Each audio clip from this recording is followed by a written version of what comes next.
Je vous remercie pour cette question très importante. Tout d'abord, je voudrais remercier la FAO pour cette invitation à participer au lancement de cette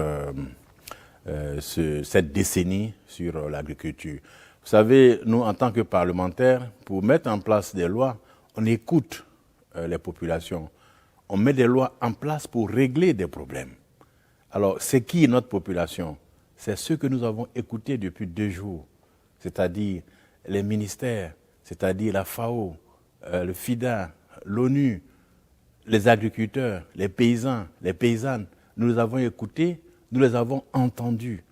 Et il s'agira pour le Parlement panafricain d'utiliser ces attentes de ces populations, c'est-à-dire de ces agriculteurs, de ces petits agriculteurs, de ces paysans, de ces pêcheurs, en tout cas de tout ce monde qui constitue le monde de l'agriculture familiale, afin de les traduire en loi.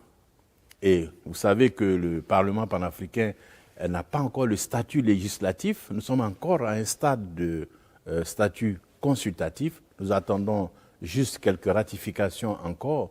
Et nous espérons que d'ici 1 à 2 ans, nous aurons atteint le stade de ratification nous permettant d'être un Parlement législatif. Alors, on pourrait mettre en place des lois peut-être contraignantes ou peut-être des lois pour donner des conseils à nos différents États pour effectivement influencer les politiques publiques en matière d'agriculture familiale. Concernant la possibilité de mettre en place une loi cadre, je veux faire un petit retour en arrière pour rappeler que la FAO, dans le cadre d'un protocole d'accord que nous avons signé avec la FAO, nous aide à mettre en place une loi type sur l'alimentation et le renforcement de la nutrition.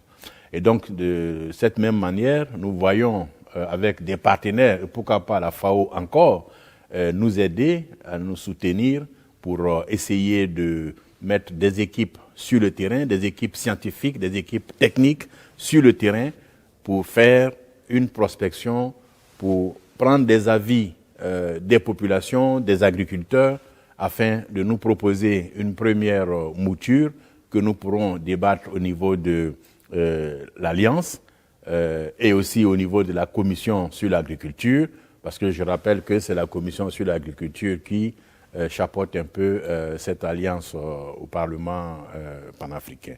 Donc nous comptons sur la FAO pour nous aider à mettre en place cette loi type concernant l'agriculture familiale, comme nous sommes en train de faire aujourd'hui pour l'alimentation et la nutrition.